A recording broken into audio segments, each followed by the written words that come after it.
En fait, on a tout le tracé en fait des différents avis à travers les générations jusqu'à l'aboutissement final aujourd'hui de la halakha avec les différents avis des contemporains. De la générosité, des talents et du cœur, c'est la sauce du jour sur studioqualita.com. Nous allons retrouver Youssef Mendel qui s'est lancé à corps perdu dans la transmission de ses cours de halakha en français. On va en savoir un petit peu plus avec lui. Bonjour Youssef Mendel. Oui, bonjour Cathy. Alors on est ravis de vous retrouver. Vous allez donner ces cours de halakha dans le cadre d'un programme lancé par l'organisme Tsurba Merabanan. Pardon, j'espère que je ne l'ai pas trop écorché. Voilà, le but étant, j'imagine, de donner des rudiments de halakha aux personnes qui n'ont pas le temps, qui travaillent et qui aimeraient vraiment approfondir le sujet.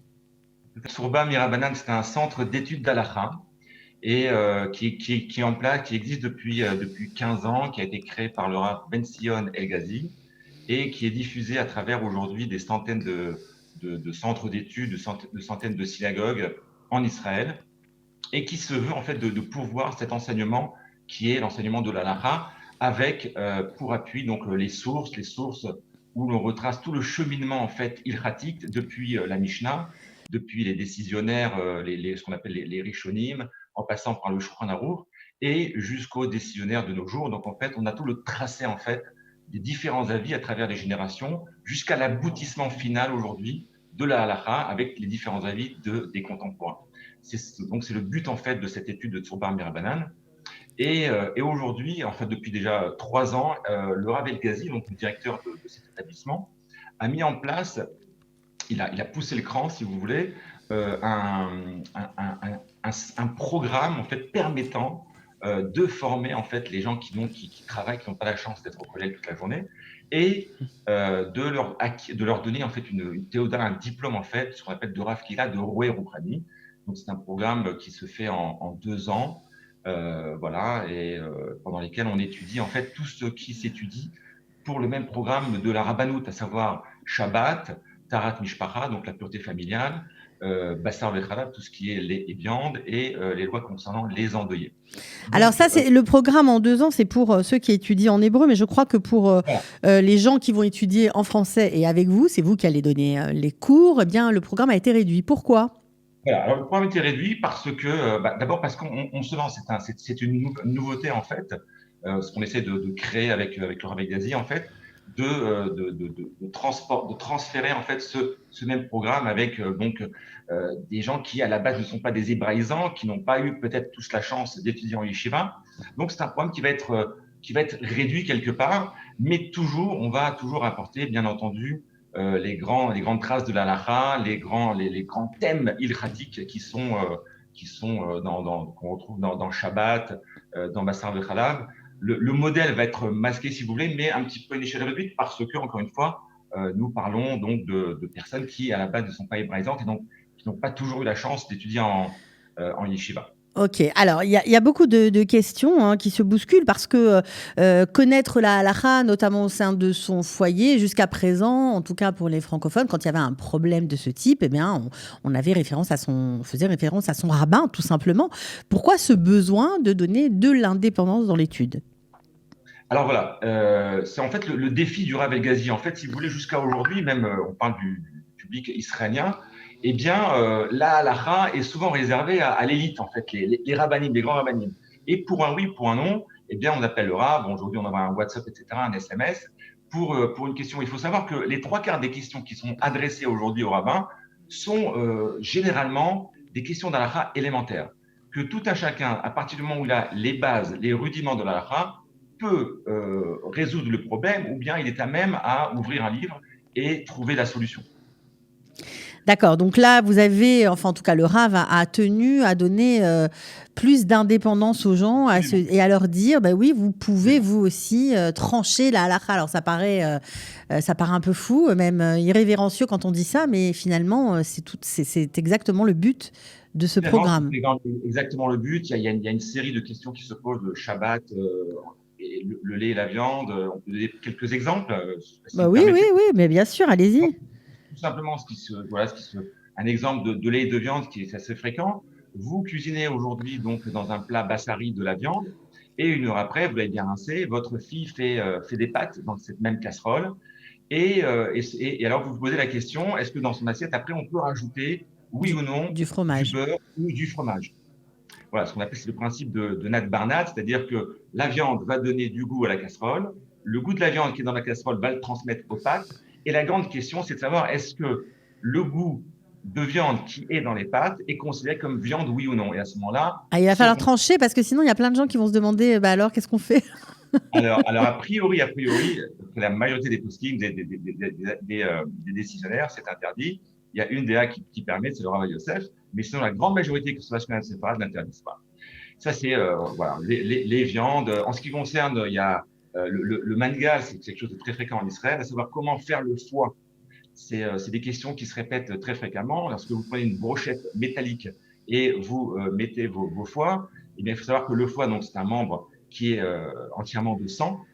Eh bien, le métal va absorber le sang. Et la question, c'est de savoir, est-ce que dans les brochettes ou dans la grille, eh bien, je dois, après avoir grillé mon foie, est-ce que je dois cachériser, oui ou non, la baguette ou la grille?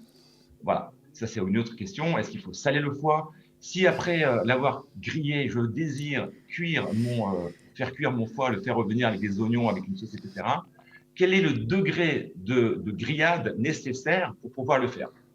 Ça aussi, c'est aussi une Ok, question. donc on comprend que vous allez donner ce que vous appelez les rudiments, hein, la kha, tout ça, c'est des questions de base à tout le monde, tous ceux qui ont envie d'étudier, c'est possible. Ce sera à quelle fréquence? Les cours vont avoir lieu comment?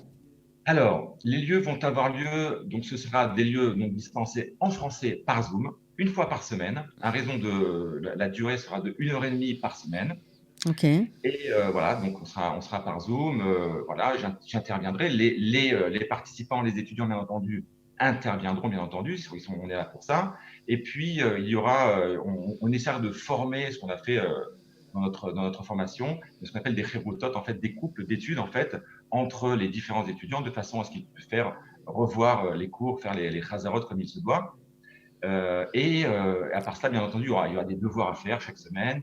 Il y aura également des contrôles qui seront tout au long de l'année, qui sont dispensés, des contrôles continus. Et à la fin donc, de ces 12 mois, eh bien, il y aura un examen final, voilà, donc, qui permettra d'avoir ce diplôme pour ceux qui auront réussi cet examen. Je tiens à préciser que cela concerne tout le monde, c'est-à-dire enfin, les hommes plus précisément, mais en ce qui concerne Enfin, les gens, il il n'y a faut pas quand même avoir un background, j'imagine, parce que, ok, les cours sont en français, mais j'imagine que les livres sont en hébreu. Oui, alors, c'est vrai. Alors, les livres, voilà, je donne un exemple de livre. Chaque étudiant recevra 4 livres comme ceci, donc c'est tout le programme de l'année. Les cours bien, sont en français, mais toutefois, les ouvrages sont en hébreu, comme vous l'avez précisé. Donc, cela demande effectivement que chaque personne ait déjà un bagage, qu'il sache lire en fait couramment l'hébreu, le comprenne, et qui est également avec un bagage, des bases de Kodesh, ne serait-ce qu'en Chumash et en Mishnah. S'il en a en Gemara et en Mishnah Berurah, c'est encore mieux. Et bien entendu, beaucoup, beaucoup de volonté, parce que c'est un programme qui est chargé, il y a une multitude d'halachot, et voilà. Mais la Alors, personne si qui... par exemple, je pense aux francophones hein, qui ne vivent pas encore en Israël et qui ont envie de se connecter à la Torah d'Israël, s'ils veulent participer à ce programme, s'ils ont été en école juive et puis après ils ont arrêté d'étudier parce que voilà, bah, c'est la vie, le travail les a rattrapés et puis ils n'avaient pas le temps ni la structure. Est-ce que avec ce background école juive, on peut rejoindre le programme? Oui, la réponse c'est oui. À partir du moment où la personne, bien entendu, a étudié le Chumash et puis un peu de Mishnah, éventuellement un peu de Gemara, absolument. Ce programme lui est réservé. Voilà, bien entendu, il faudra qu'il mette du sien, il faudra beaucoup de volonté, mais c'est tout à fait possible pour une telle personne d'adhérer au programme, absolument. D'accord, En ce qui concerne les âges, je tiens à préciser qu'il n'y a pas de limite d'âge. bah, bien Voilà, dans sûr. notre programme, il y a des personnes au-delà de 70 ans, voilà, avec beaucoup de volonté, et certains ont réussi l'examen. Donc voilà, il n'y a pas d'âge.